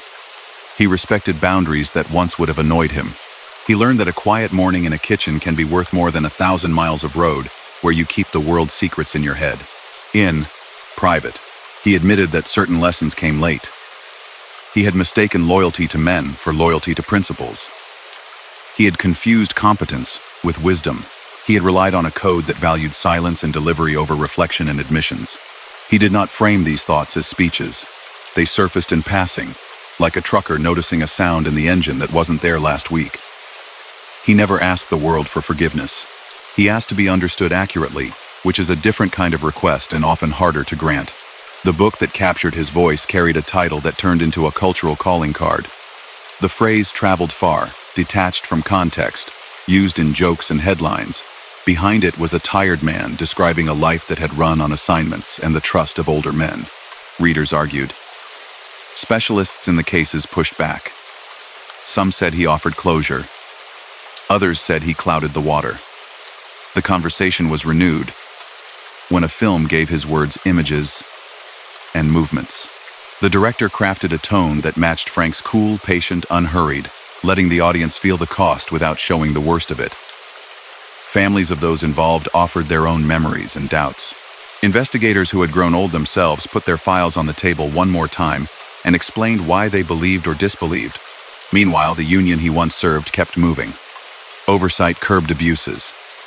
New leaders pledged clean governance. The old reputation didn't vanish, but distance grew between the rank and file present and the headlines of the past. That evolution mattered to Frank. He had believed in the idea of workers pooling strength to stand up to power. He had also facilitated shortcuts that undermined that ideal. Seeing the organization try to mend itself gave him a kind of quiet satisfaction.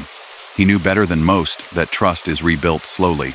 He did not spend his last years chasing audiences. He spoke when asked, rested when he needed to, and tried to maintain peace with those who mattered to him.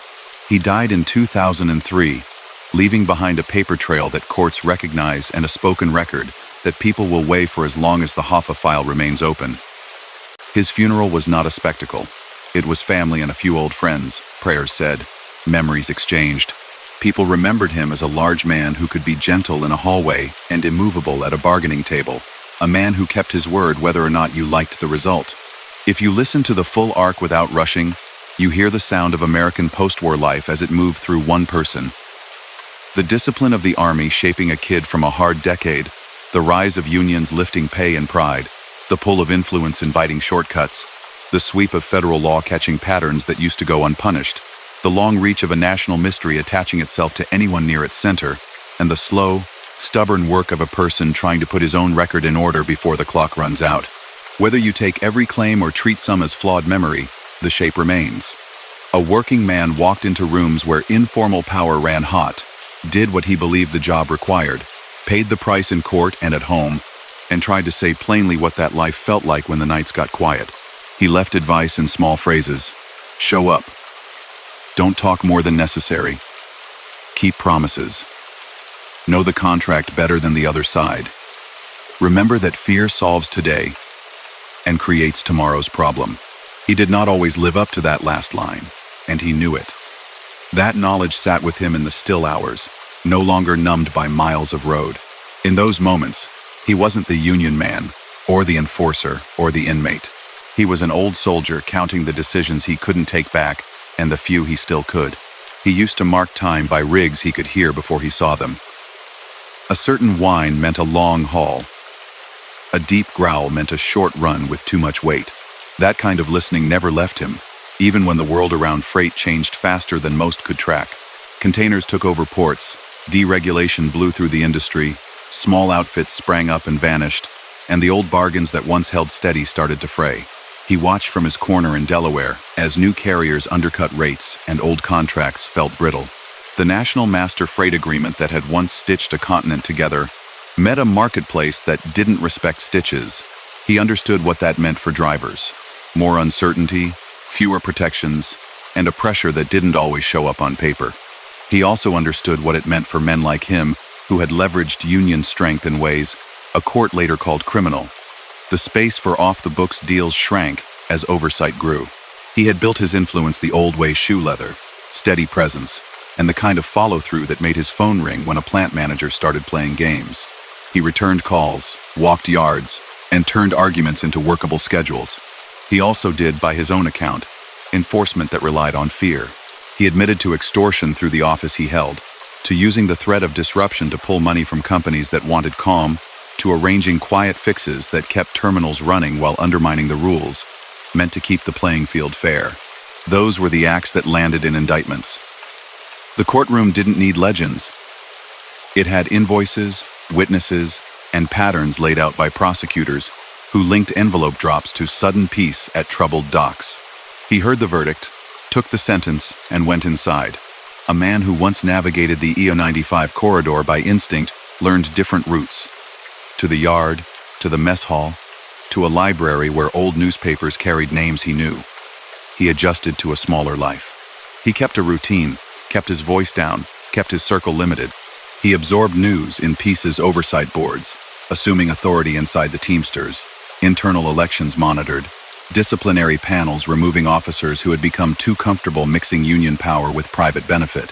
He saw familiar surnames in the crime pages and union bulletins, often followed by final outcomes: convicted, resigned, barred, deceased.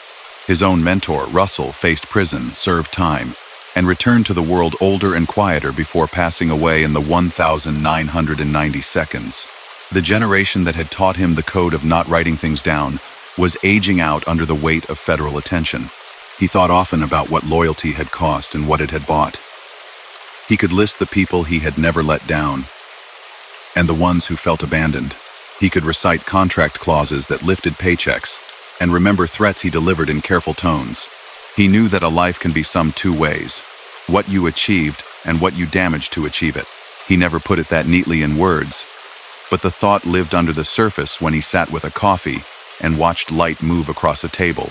When he came home on medical parole, the rhythm of the outside felt strange and then familiar. He drove shorter distances, visited church, made appointments, and tried to be dependable for people who had learned to function without him. In that quiet, a new habit took root.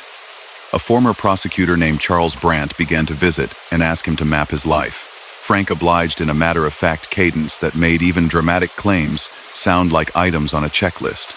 He started with the war, describing long months in Europe in terms that made clear he regarded that period as the forge that shaped how he reacted to pressure for the rest of his life. He moved through trucking and union politics, providing a guide to how grievance systems work when they work, and what breaks when someone tries to shortcut process with intimidation. Then he stepped into the corridor where his story becomes contested. He said he had carried out killings when asked by men he respected, that he had resolved debts and disputes permanently, and that he had done so in a way designed to leave no trace. He talked about a man called Whispers, a small-time operator whose plans risked angering people who valued quiet. He said that situation ended in a manner that avoided public mess and kept larger players unruffled. He spoke plainly about jobs he framed as assignments, not vendettas. He didn't glorify them. He didn't describe anything crudely. He used serviceable language that matched the way he had handled union duties: direct, dry, unemotional. The tone carried weight. because it didn't sound like a performance. Two events he described overshadow everything else. One was a late-night shooting in a Little Italy restaurant in 1972. He claimed he was the man who walked in and was gone in seconds, leaving a famous figure on the floor. Reporters and retired detectives who had lived with that case for years found his claim thin. Witness descriptions didn't match. Old animosities inside the Colombo family offered more plausible suspects. The file remains unresolved, and most experts place other names closer to the center than Frank. He heard the pushback and did not waver. He didn't offer embellishment to win believers. He simply repeated his version and left it there. The other was the disappearance of a labor leader whose name still carries its own weather. He said that on a summer afternoon in 1975, a friend trusted him enough to get into a car, that they drove to a modest house, and that the conversation ended abruptly by design. He said the choice to participate came from a place of duty to voices he had followed most of his working life. He called it the hardest task he ever accepted. Former agents who chased the case across decades say his route and timeline do not fit what their notes show. Forensic work at one of the houses named in media coverage did not tie recovered traces to the missing man, though later testing on hair from a car connected to a close associate did suggest the man had been inside that vehicle on the final day. That single confirmed data point narrows possibilities but doesn't identify who issued the last instruction or who stood closest when it was carried out. The government did not close the case on Frank's word. The file remains open, crowded with theories. Outside those headline claims, the ledger on him that no one disputes is clear.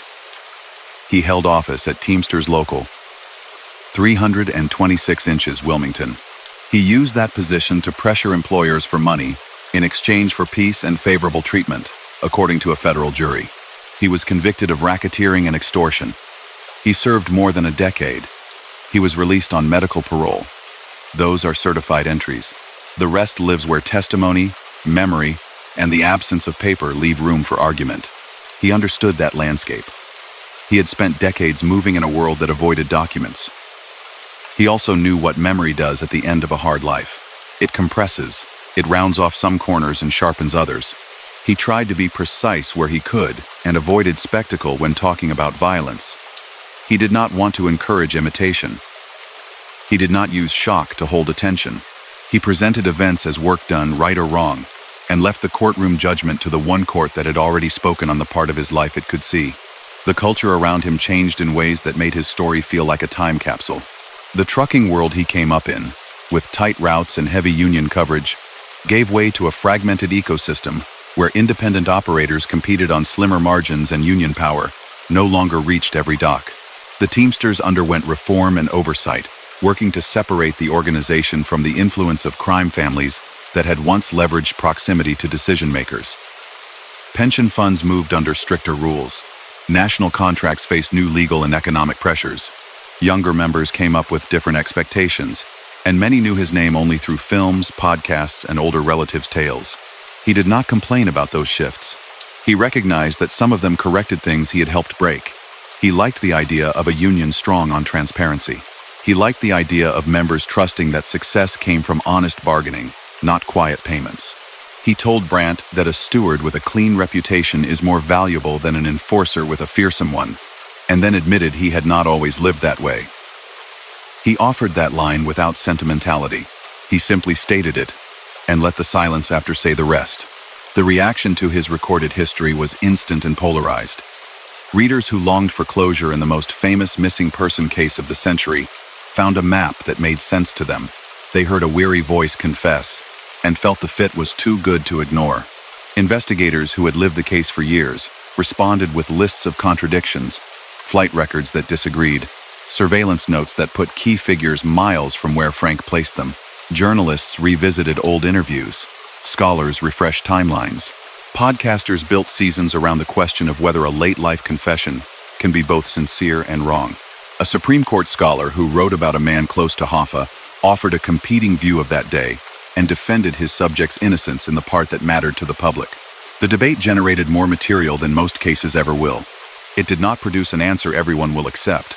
Frank had other stories that rarely get airtime because the larger ones eclipse them. He described long drives where he shuttled messages between camps that didn't want to share a table. He recalled sitting in cars outside restaurants, reading faces as they arrived, judging whether a meeting would heal or harden a rift. He remembered union conventions where late-night hallway conversations mattered more than speeches. He shared lessons about how to read a picket line who is ready to stand for weeks and who needs a compromise by Friday to keep food on the table. He talked about drivers who could take night runs forever and others whose families needed them home before dark. Those are the parts of his life that don't argue with you. They ring true because they are ordinary. He also explained how the pension fund's gravitational pull worked from his vantage point. He wasn't a national power broker. He was a regional figure who knew people, but he could feel how a lone decision in a distant office could ripple through local politics and alliances. Projects rose because someone with influence leaned on a scale. Legitimate investments sat alongside deals that smelled wrong. The mix drew prosecutors, journalists, and opportunists. It reshaped cities and created scandals. He watched that from a step removed, close enough to see the outlines, but not to move the pieces. He understood the temptation and the danger. He also understood that money moves where attention is lax, and attention drifts when the same people hold power too long. As for the day-to-day crimes the government laid at his feet, he described them without spin. He said he solicited payments from companies to avoid work stoppages, that he hinted at delays if they refused, that he directed outcomes in grievance processes when cash changed hands, and that the practice became routine enough to feel like another part of the job. He said aloud that it was wrong in the eyes of the law and in hindsight harmful to the union's credibility. Those acts earned him his sentence. He didn't try to soften that point. He didn't make excuses about the other side doing worse. He accepted that he had crossed lines repeatedly. That admission made his other claims feel, to some, more credible. And, to others, like an attempt to extend the same candor to unprovable areas. He had a way of explaining loyalty that sounded like inventory. He stacked names by weight, not by glamour. A mentor's instructions outweighed a stranger's plea. A friend's safety outranked a vague sense of public consequence. He ordered his world that way for decades. In the end, he reshuffled it a little and put family at the top, even if the move came late. A daughter kept her distance after a summer in the mid-1970s and never returned. Other relatives allowed brief visits and careful conversations. He didn't push. He showed up with groceries, asked about work and school, and talked about safe topics: weather, games, traffic. He seemed to believe that steady presence counted more than apologies, that apologies had to be earned by consistency rather than declared. When the book appeared after his death, the title became a phrase you could hear in places he never set foot. Late-night hosts made jokes. Bloggers quoted passages. People who had never ridden in a rig or sat in a union hall debated his credibility. Then a film put faces to names and turned his voice into a long, cool story that glided through decades. The portrayal matched his tone. Slow, unfussy, interested in consequence more than spectacle. After the credits rolled, the same researchers who had objected to his claims renewed their objections, and another generation picked up the file, looking for the one document or witness that could break the tie. It still hasn't appeared. He knew it might never appear. He understood that some mysteries harden with time. He also knew that a person can live honestly with uncertainty if they accept it instead of trying to fill it with noise. He left his account behind for whoever wanted it. He knew it would be picked apart. He expected that. He might even have wanted the process, a kind of final cross-examination conducted by history. Step back from the arguments and the person you see is a working man shaped by war, sharpened by union life, and altered by proximity to underworld figures who valued reliability. He used his office in ways a jury condemned. He said he did things no jury judged. He loved his friends and feared disappointing his mentors. He separated his professional and personal lives until the separation broke. He grew old and tried to put each piece where it belonged. That is the plain truth available without dramatics. In conversations near the end, he still gave practical advice, the kind you can use whether you're moving freight or managing a small crew. Be early. Listen more than you talk. Put agreements in writing. Never threaten what you aren't prepared to carry out. And remember that winning a dispute by scaring someone today often means losing trust tomorrow. He did not pretend he always followed that last rule. He offered it because he had paid to learn it. The road hum that once steadied him was replaced by a quieter rhythm in a small room with a chair by a window. He watched weather roll through and thought about miles already driven. He knew the record he left would never be tidy. He accepted that better than most could. He had been many things: soldier, driver, organizer, fixer, defendant, inmate, source. In each role, he tried to be dependable. In the sum of them, he was complicated. That complication is the only honest way to tell his story, because it is the way he told it when the recorder was on and there was no audience to impress, only a life to lay down as carefully as he could. He woke early even when there was no shift to catch. Old habits don't retire. He would sit by a window and let the first light draw lines across the table, the same way dashboard gauges used to glow on long runs. In that hour, he could feel the country he had traveled. Lonely stretches of interstate, ports buzzing before dawn, union halls with coffee that tasted like resolve. He had carried freight and carried favors, built relationships and bent rules, looked men in the eye to settle problems and, by his own account, done things that would never make a time card. He never spoke like a man chasing glory. He sounded like a worker describing tools that did what they were built to do, even when they shouldn't have been used. The last stretch of his life moved without drama. He walked slower. His hands looked like maps of every job he had ever done. He kept doctor visits, took his medication, and kept the television low. He answered a few letters, avoided most invitations, and showed up for family when it wouldn't cause friction. He treated quiet like a gift. He had learned to appreciate simple chores, taking trash to the curb, sweeping a path, folding shirts straight. For a long time, he had lived with tension crackling at the edge of every day. Now he welcomed the dullness that used to annoy him. He knew dullness is just peace in work clothes. The record he left that cannot be argued fills a few clean lines. He was a decorated Army veteran who served overseas in a world war. He spent decades in trucking and union service. He rose to lead Teamsters Local 326 inches Wilmington, Delaware.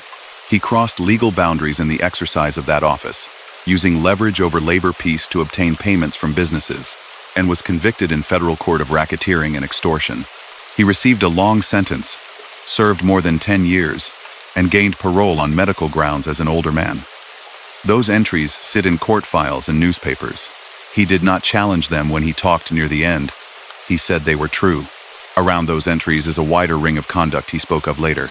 Collecting debts for people with influence, pressuring debtors who didn't respond to courtesy, smoothing disputes in ways designed to leave no paperwork, and, in his telling, ending lives on instruction. He offered those scenes without gore or bravado. He put them on the table as facts from his point of view. Researchers and former investigators tested those statements against dates, transcripts, and surviving reports, and found places where the fit was tight and places where it wasn't. Anyone who studies his case has to sit with that divide. Sworn evidence on one side, and a first-person account with missing anchors on the other. He also gave small details that ring true to anyone who has stood on a dock at dawn. He could explain a terminal's heartbeat without looking at a clock. He knew which supervisor would start a problem, and which could end it. He taught stewards to copy everything, to write clear notes, to keep track of commitments. He used his size and calm to reset conversations when tempers rose. Those are the parts of his life that most drivers would recognize. They carried no glamour, only necessity. They also made him effective when he drifted into the off-the-book sphere, because the same steadiness that calms a dispute can also make a quiet warning land with force. Russell Bufalino's influence stayed with him like a set of instructions etched deep. Russell was the kind of leader who made a room quieter just by walking in. He valued discretion above display. He preferred to finish a task without creating a ripple. Frank molded himself to that approach. He learned to pay in cash, to leave the car where it wouldn't draw attention, to conduct delicate conversations while walking, to treat a nod like a contract. That style kept him in rooms where decisions were made long before they were announced. It also made him valuable as a go-between when rivalries needed cooling. He functioned as insulation between camps that didn't want to be seen together. Names that surrounded him now read like chapter headings in a century of labor and crime reporting. James R. Hoffa, who built the Teamsters into a national force, and then watched prosecutors string charges into a net that eventually held. Anthony Tony Provenzano, who shifted from ally to adversary and died in federal custody before the decade ended. Anthony Giacalone, Detroit figure and master of soft arrangements, gone in the early 2000s. Salvatore Briguglio, shot on a Manhattan street in 1978, his death still officially unresolved. Russell himself, convicted and paroled, dead in the 1,990 seconds. Each of those lives intersects his in ways that can be verified. The question that remains is how far into those intersections he walked when the door closed. The disappearance that defines a generation sits at the center of that question. On a late July afternoon in 1975, a famous man left a parking lot in suburban Detroit and did not return. Investigators followed every lane they could: the restaurant, the phone calls, the acquaintances in motion, the cars in orbit. Years later, forensic testing on hair lifted from a vehicle linked to a trusted associate matched the missing man's maternal profile, a strong indicator he had been inside that car on the day he vanished. That finding anchors one part of the story. It does not explain who directed the next steps. Frank's late life account provides an ending. A ride to a quiet house, a revelation at the door, a swift decision that severed a friendship. Former agents, reporters, and historians who lived with the case rejected key pieces of his route and timing. The FBI did not adopt his narrative as the case solution. Decades of digs, scans, and interviews have yet to produce a definitive closing scene the law can affirm.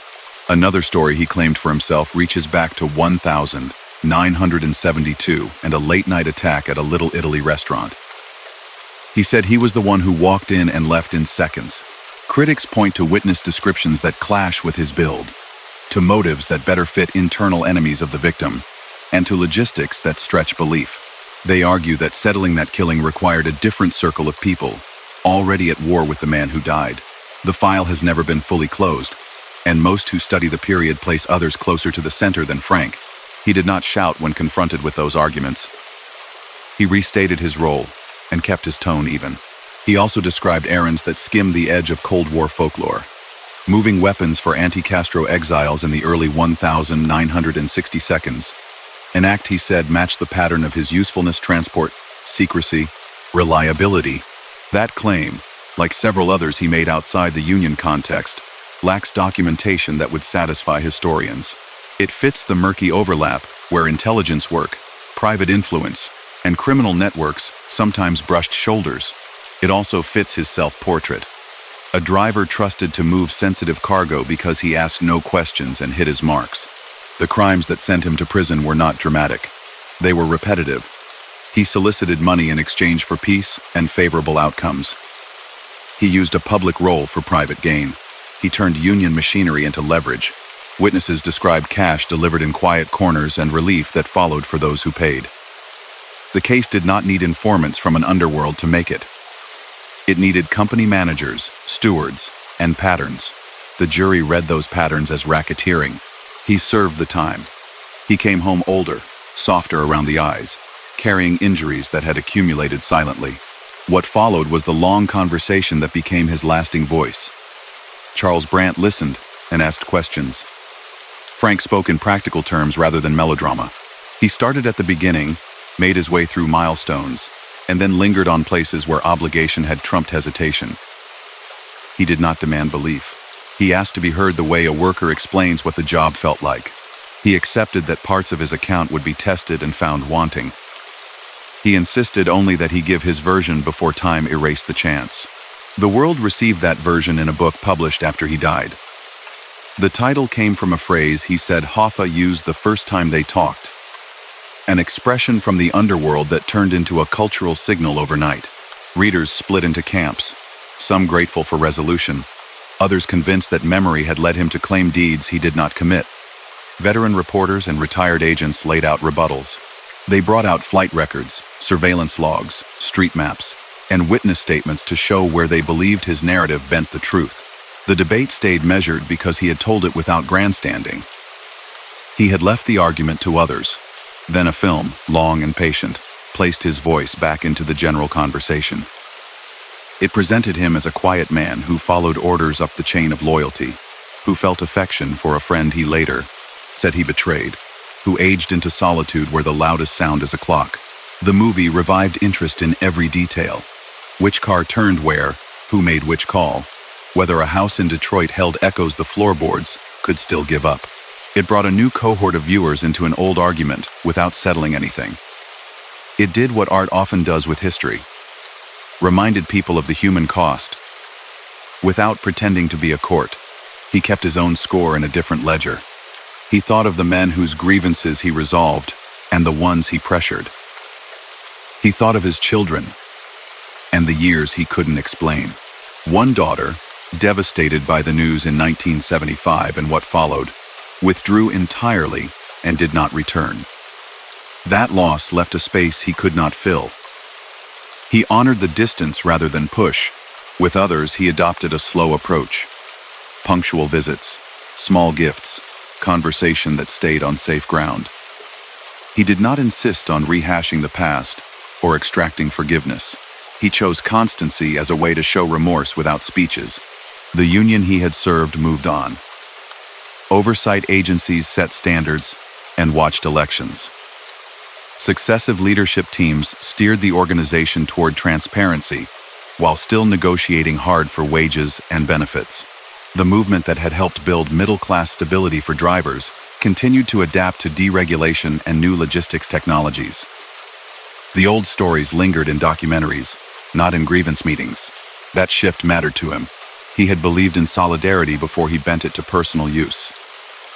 Seeing the institution reclaim credibility felt like a form of repair, even if it couldn't repair his own relationships. He lived long enough to see winter light skate across floors he did not expect to see again. He learned to enjoy quiet meals, small holidays, and the simple order of a day with nothing urgent. He stayed connected to church. He spoke with priests as a man who had carried weight for years and wanted to set some of it down. He did not present himself as an example. He presented himself as a case. He sought understanding more than absolution, though he would have welcomed both. He knew absolution belongs to a different court than the one that sentenced him. As his health failed, the circle around him narrowed. Hospitals and nursing care replaced daily routines. He received visitors who had known him since the early days, and others who arrived late in life with kindness and caution. He died in 2003, after a long illness, without spectacle. The funeral was modest. The prayers were simple. He was laid to rest not far from where he had grown into a man strong enough to lift more than he should have. Those who came remembered a large figure who rarely raised his voice, and who, for better and worse, kept his word. After his passing, the argument did not end. New interviews surfaced. Fresh searches were mounted in fields and beneath concrete. Each time, hope flared. And each time, the ground stayed mute. The book stayed in print. The film found an audience beyond those who follow labor history. Researchers taught classes on memory and evidence using his case as an example. Students learned how to hold two truths at once: that a confession can be sincere and still miss facts, and that a denial can be confident and still hide what matters. His story became, in that way, a lesson in complexity rather than a tidy ending. He left behind a body of conduct that the law punished, and a narrative that the law could not certify. He admitted to extortion carried out through a union office, to turning leverage into money, to living off a system he once claimed to protect. He said he performed lethal tasks when asked by men he followed.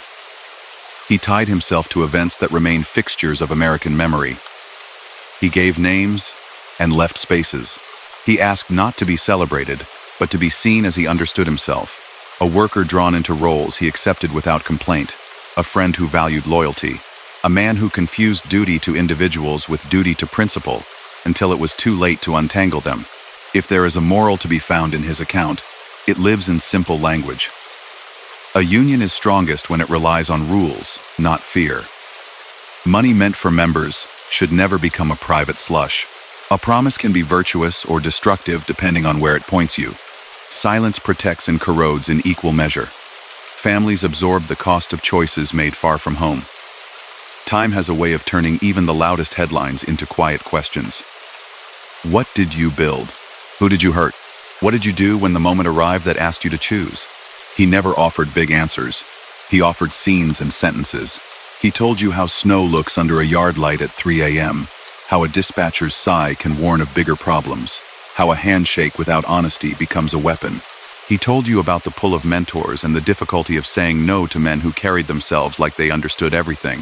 He told you how easy it is to justify small steps, and how hard it is to step back once the path is set.